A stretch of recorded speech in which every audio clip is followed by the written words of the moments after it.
kehidupan yang baik, tak kasih kau ekonomi yang baik, tak kasih kau keluarga anak turun yang baik, dan pembalasan lebih baik daripada apa yang kau lakukan.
Tentunya mari kita memanjatkan syukur kepada Allah Subhanahu wa taala biqauli alhamdulillahi rabbil alamin. Saat ini pada waktu ini tentunya insyaallah ya ini kita bisa bermuajahah, berduduk santai sembari menikmati nikmatnya syahdunya subuh.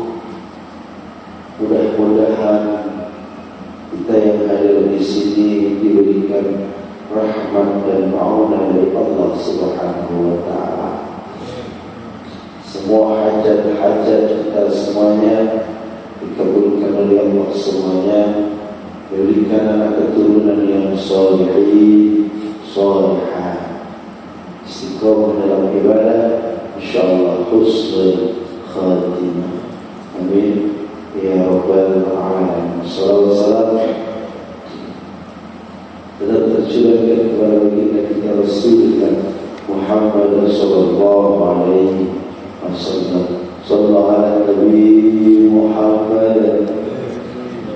Para bapak saudaraku semuanya dan dirahmati oleh Allah Subhanahu wa taala. Kula panjenengan semua ini tak luput dari yang namanya belajar. Segala aktivitas apapun kita ini dinilai belajar. Salah satu kiai saya Pak pernah mendikan, nah, apapun ibadah yang kau lakukan, niatilah belajar. Entah itu sholat, haji, puasa, sedekah, sampai niati belajar. Berikut yai, karena dengan belajar itu amalmu akan diridhoi Allah, amalmu akan mudah dirahmati oleh Allah. Sedangkan syarat diterimanya amal oleh Allah Subhanahu wa taala itu yang tidak gampang. Itu apa? Syaratnya dengan amal itu mutlak kudu ikhlas. Syaratnya kita ngamal supaya diterima oleh Allah itu mutlak harus ikhlas. Apapun, seberat apapun, sehingga apapun, syaratnya ngamal dan diterima Allah itu harus ikhlas, harus benar-benar lillah. Sedangkan untuk menjadikan amal kita lillah itu juga tidak benar.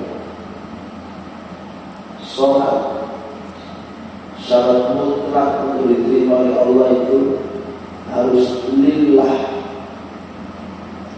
Nah, oleh karena menjadikan amal kita semuanya lillah itu tidak mudah, maka untuk mempermudah amalnya jiwa kula kali panjenengan ini diridhai Allah, ini niat kono aja. Karena ketika kita meniatkan semua ibadah yang kula kali panjenengan lakukan itu dengan yang belajar, ada satu titik celah kekurangan, ada satu titik celah kekurang sempurnaan, ini akan menjadi satu mahfuz, satu maaf, satu maklum dari Allah Subhanahu wa taala. Contohnya, tingkat kekhusyuan sholat kita dalam 100% mulai takbiratul ihram sampai salam niku saged dihitung atau bahkan nol. Tingkat kekhusyuan sholat kita itu mungkin bisa dihitung antara takbir sampai salam. Sedangkan perintahnya sholat oleh takbir sampai salam, hati kita itu harus terpaut langsung dengan Allah. Tidak ada hijab, tidak ada penghalang, tidak ada sesuatu yang menghalangi antara hati dengan Allah Subhanahu wa Ta'ala. Karena ketika kita sholat tawajuh, tidak menghadap Allah, dada kita setara dengan kiblat, hati kita langsung tawajuh di Allah.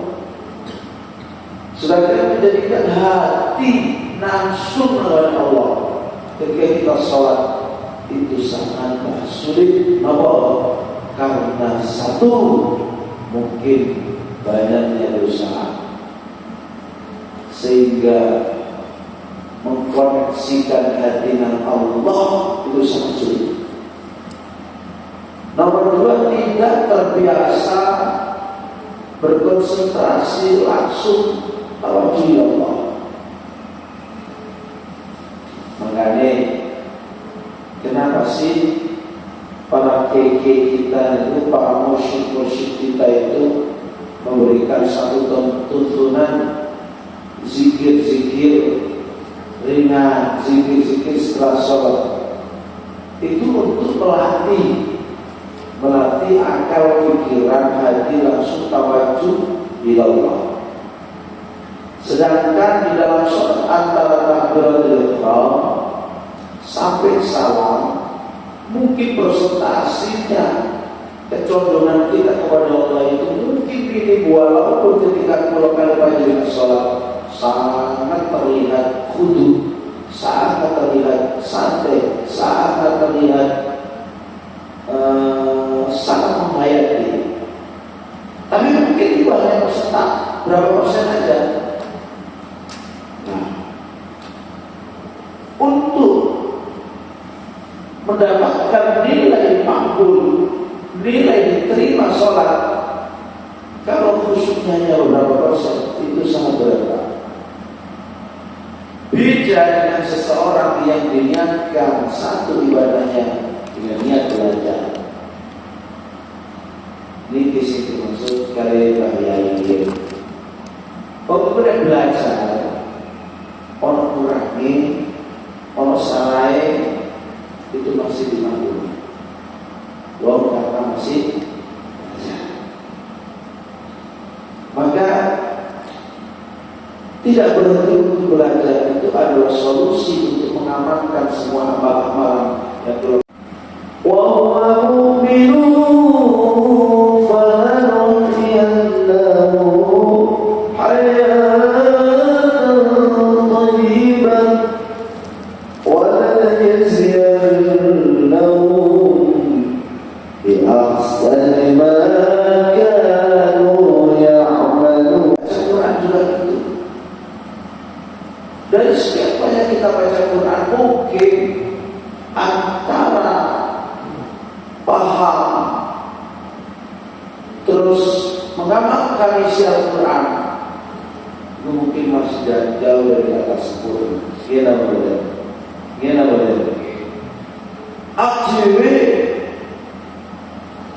mau Quran mungkin bisa khatam oleh dosa-dosa juga mungkin bisa khatam. Dan itu mungkin bukan sesuatu yang berat bagi seseorang yang istiqomah baca.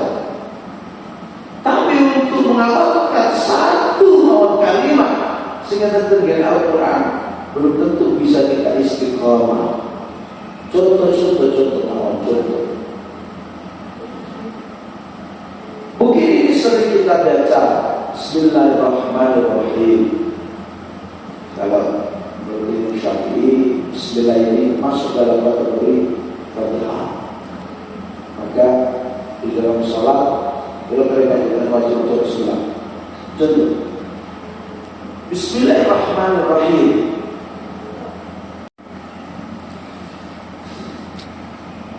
Satu ayat sebagai janji Allah, nek sakit ngamal niki, Allah akan memberikan penghidupan janji, memberikan penghidupan masa depan, proses yang sempurna, yang baik bagi Allah.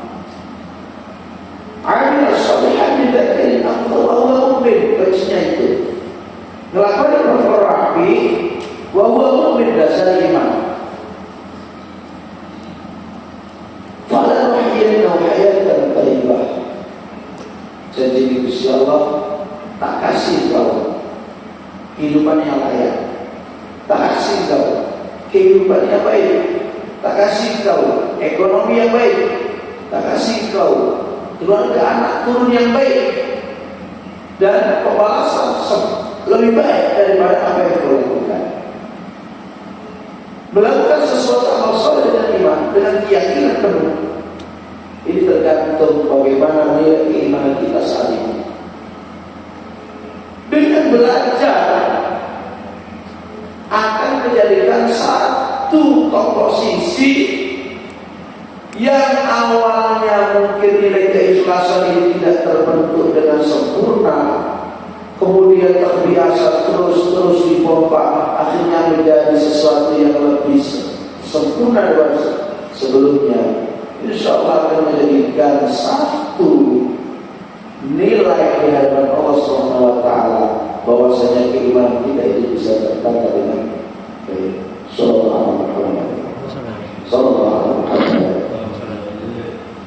Makanya belajar untuk menjadikan sesuatu nilai ibadah di dalam ibadah kita ini adalah satu bentuk modal. Karena menjadikan ibadah kita itu lillah wahid. Ada satu kisah. Allah Ansarwijanya ini dari salah satu mursyid Thariqah Satoriyah.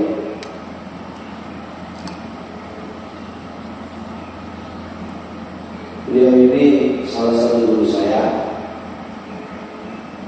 Untuk membuktikan kekuatan iman dan hati latihannya akhir berat latihannya. Suatu saat saya pernah diajak, setelah itu bertemu sama kawan, kita ngobrol. Karena beliau itu ada satu masalah yang kita ngobrol, kemudian kita diajak zikir taubat sama kiai. Kemudian setelah itu memang sih kawan ini menjumlatil amal, menjumlatil setengah daripada orang-orang yang belum digerakkan hatinya oleh Allah untuk melakukan sebuah kebaikan yang tawaf. Mungkin masih setengah-setengah. Setelah diajak zikir taubat, alhamdulillah luar biasa. Setelah itu kita diajak makan. Ayo Gus, sama dia kita ngopi, kita ngopi di tengah-tengah kota. Pikiran saya, ini nanti pasti dicarikan resto. Hanya satu orang yang kaya dan memang kenalan. Kita belum kenal lama, udah dikasih cincin, dikasih apa yang dikasihkan. Ayo kita ngopi, katanya. Ini teman-teman kan sudah banyak yang nunggu. Oh yes, ayo Pak, silakan. Kita di pusat kota masuk gerbang, kita udah mulai berpikir nih, mau di tempat begini ya, tak pikir di resto apa di mana. Kita dibawa ke tempat karaoke, Pak. Masya Allah. Ada temannya satu. Kalau di sini ada es teh ini, dia ada vodka ini, udah ikutin aja apa. Dia ajak kita ke sini karena hatinya digerakkan oleh Allah Subhanahu Wa Taala. Itu aja kita ke sini. Udah ikut aja. Kita masuk dalam situ, Pak. Kita masuk. Kita duduk di bawah. Kita duduk di bawah. Ini pengalaman sangat berharga yang pernah saya terima. Dan salah satu pengalaman yang luar biasa yang selama ini belum saya pernah lakukan. Di Jawa, di Mojokerto juga nggak berani saya masuk karaoke, Pak. Jangankan masuk, kita berhenti depannya, nyantai-nyantai, ada jamaah yang lewat, kita potret, kita dipotret, kemudian kita tahu, bahkan medsos, musisun, mampu di tempat karaoke itu yakin pecat saya, dipecat, yakin gak ada jamaah-jamaah yang itu, beda. Saat itu bukan di tempat saya, kita di bawah. Bro, ternyata sama kawan yang diajak ke atas. Terus kita ke atas yuk, kita ke atas. Dia tahu nanti kawan-kawan kita ajak zikir kan aja gitu. Saya juga berpikir macam-macam. Mana ada di tempat karaoke di tahlilan hanya kata kita adakan, mungkin adalah sesuatu yang sangat nakal di masa ini. Ke atas, naik, ternyata bisa laki-laki semuanya. Dipilihlah room eksekutif. Masya Allah, luar biasa. Ya kita pakai peci, pakai kuku, pakai sarung, pakai peci. Orang-orang sekitar, sama era, jadi masuk room kok. Sarungan, terus kemudian pakai koko, ada pelayan, ya ada yang bisa dibantu Pak, barangkali dijual Pak, ya kita butuh tasbih sama Al-Quran. Makanya pelayan ini bingung, ada di sini Pak, tasbih sama Al-Quran. Kalau nggak ada ya udah, bikinkan yang ada, kasih itu semuanya Mas. Ya memang tempatnya seperti itu. Mau cari air zam-zam juga tidak ada, ya enggak? Tidak ada. Tapi saya sama Kiai dilus-lus. Dah, ikut aja. Diajak nyanyi, karena saya nggak bisa nyanyi. Itu sama laki-laki semuanya, laki-laki semuanya. Kemudian dapat berapa ya? 20 menit. Dapat 20 menit. Ada sesuatu yang berbeda. LC yang boleh masuk. Kita di dalam pakai peci, pakai pakaian koko, pakai sarung. Tiba-tiba ada 2 LC yang masuk ke rumah kita itu. Melihat ada keberadaan kita yang pakai songkok, beliau lalu pakai kucing, langsung balik lagi. Yang saya tangkap, Masya Allah, yang saya tangkap nilai positif saat itu adalah ketika dia dengan pakaian yang miring seperti itu, yang mengumbar auratnya, melihat kita seakan-akan kita ini berdosa, langsung astagfirullah. Ini kalau orang mau husnul Pak, mestinya berpikir, ya Allah, aku ini malu dengan pakai seperti ini, kok masih ketemu. Saya juga kaget, kenapa baru nih? Akhirnya ternyata dia pakai, dia ambil jaket, tapi terus perwakilan. Akhirnya dia masuk, Mbak, kenapa kok ganti kostum? Kita nih menghormati Bapak aja, masa orang-orang berpeci sujud sama kita yang terbuka semuanya, itu kan dosa. Tahu-tahu dosa, kenapa kok kamu buka itu semua pakaianmu? Si katakan gitu, gimana lagi? Bekerja di sini harus terbuka Pak. Ya bukan terbuka seperti itu maksudnya. Ya apa-apa, saya juga tahu itu Pak. Biar dia mungkin profesional, saat itu saya boleh gak nyaman dengan kawan saya ini, boleh gak nyaman? Saya menang saja, lampu udah mulai dimatikan, dan diisi. Gak boleh nyanyi, aku istighfar ke auto sampai akhir. Ditegar-tegar saya baca istighfar, kiai saya yang ada di sebelah sana, tiba-tiba saya diantar sama tasbih sebagai saya kena kepala. Masya Allah. Ternyata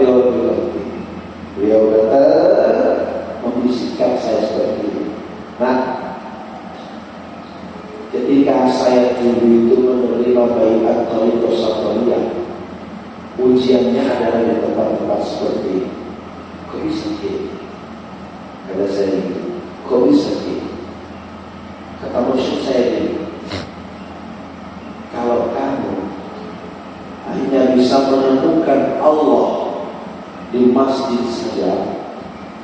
Kalau kamu tidak bisa, hanya bisa menemukan Allah di majelis taklim saja, atau di majelis sholawat, atau di majelis pengajian saja, sedangkan di tempat-tempat seperti ini kamu tidak mampu menemukan Allah, sungguh sangat kecil nilai keimananmu.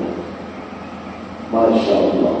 Maka ketika kau masuk majelis seperti ini, hatimu tidak tergoyah sama sekali, syahwatmu tidak muncul sama sekali, itu artinya hatimu masih dijaga oleh Allah daripada perkara-perkara yang halal. Allahumma shalli ala Muhammad. Berapa? Bagaimana mungkin kita gak ada rasa kepengen, gak ada rasa tertarik? Ya sih ditonton waktu-waktu api-api deh, gemoy-gemoy deh. Ayo, normal banget, normal. Ada nyawa gak tertarik berarti gak normal belas itu. Tapi namun, tapi saat itu setelah Kiai Dawu seperti itu, Masya Allah, hati itu seraya dilemahkan oleh Allah. Hati itu dilemahkan oleh Allah daripada ketertarikan. Masya Allah. Itu satu pesan tamparan keras buat saya. Jika kau hanya mampu menemukan Allah di dalam masjid saja, jika kau mampu menemukan Allah di dalam sholatmu saja, di dalam pembacaan Al-Quran saja, tapi kau tak mampu menemukan Allah di tempat-tempat seperti ini, maka sungguh masih kecil imannya. Artinya di masjid kita khusyuk, di tempat itu kita tercondong pada sesuatu yang bermaksiat, maka iman kita masih kecil. Itu maksudnya. Makanya terkadang pun di tempat-tempat, di masjid, di mushola, terkadang kita itu seakan-akan menemukan Allah, tapi ternyata kita tidak menemukan Allah, malah kita bermaksiat kepada Allah. Ini maksiat yang paling bahaya. Nama itu orang bermaksiat di dalam ibadahnya, paling bahaya. Baca Quran seakan-akan dia membaca Al-Quran padahal di dalam hatinya, Masya Allah, tidak ada nilai satu pun keikhlasan dia membaca Al-Quran. Kalau kita gali semuanya amal-amal kita ini, Pak, mungkin persentase sangat kecil daripada diterima oleh Allah SWT. Begitu kadang kita yang bersedekah melihat orang lain yang sedekahnya nominalnya lebih kecil dari sedekah kita, tumbuhlah ujung kita.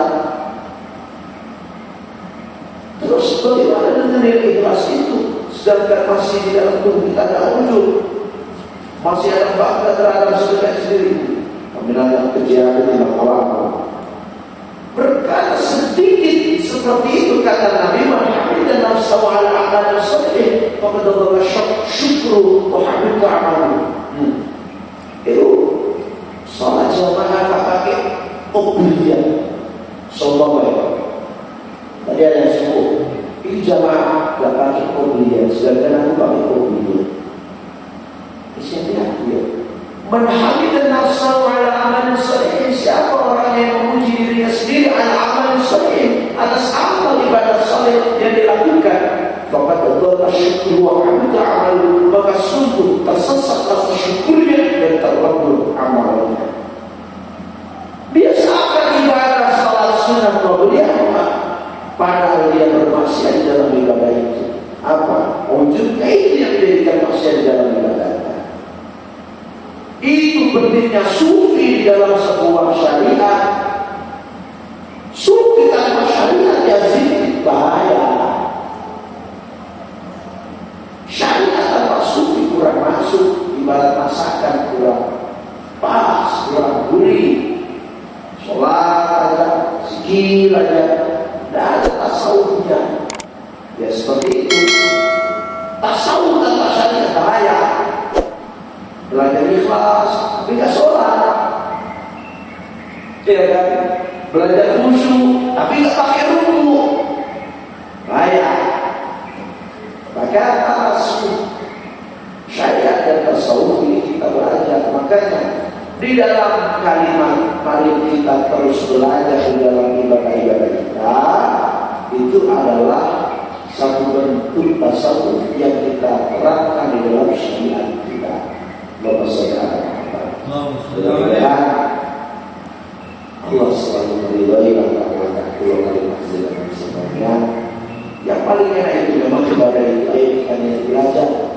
Sholat bersisuk bisa enak alasan itu belajar maklum, salah yang maklum, belajar dari sini sampai tua sampai mati kok, belajar terus loh. Kan perintahnya gitu, belajar mulai ayunan sampai yang lahat. Kita enak, yuridullah bikumul yusra wala yuridu bikumul usra. Allah yang menginginkan yang mudah, menginginkan yang sulit. Enak kalau ibadah dikasihnya belajar, itu enak. Dikasihnya belajar, itu enak. Ada tidak diterimanya karena kurang sempurna, insya Allah masih ada maaf. Kenapa ya masih belajar? Enaknya kajian itu seperti itu. Enaknya kajian itu seperti itu. Menata hati, memperbaiki hati, sedikit demi sedikit. Tidak mungkin kita bisa memperbaiki langsung terus ya sedikit. Mudah-mudahan jadi sesuatu yang bermanfaat untuk kita semuanya. Mudah-mudahan pertemuan pulau ini saya bisa sowan ke sini, bisa jadi sambung saudara dengan panjenengan semuanya. Saya di sini nggak niat untuk menjadi guru Pak, tapi saya di sini untuk menjadi tamu yang ingin mengambil berkah di majelis ini.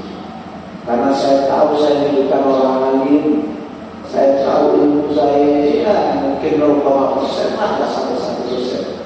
Tapi karena saya tahu di sini adalah tempat istiqomah untuk ibadah, di sini tempat istiqomah untuk mendekatkan diri kepada Allah, maka saya berdiri di sini tempat yang sering digunakan untuk beribadah, bukan untuk menyebarkan ilmu. Tapi kenapa? Karena yang saya menolak, mohon maaf jika ada yang saya katakan itu ada sesuatu yang kurang cocok atau mengingkari daripada sesuatu yang telah benar. Itu mungkin karena kebodohan saya. Saya ini mengambil berkah dari as-siratal mustaqim, jalan yang lurus. Yang mudah-mudahan silaturahmi saya di sini ini diridhoi Allah, panjenengan semuanya menjadi saudara saya, walaupun satu kali pertemuan ini untuk menjadi saudara tak perlu menjadi berkali-kali bertemu, namun satu kali bertemu insya Allah bisa menjadi saudara selamanya. Coba ya, alhamdulillah, puji-puji barokah dan alhamdulillah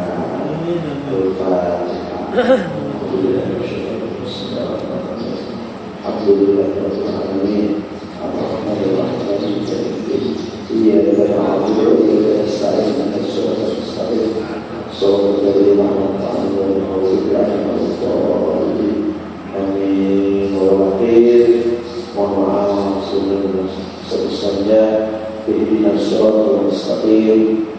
Wassalamualaikum warahmatullahi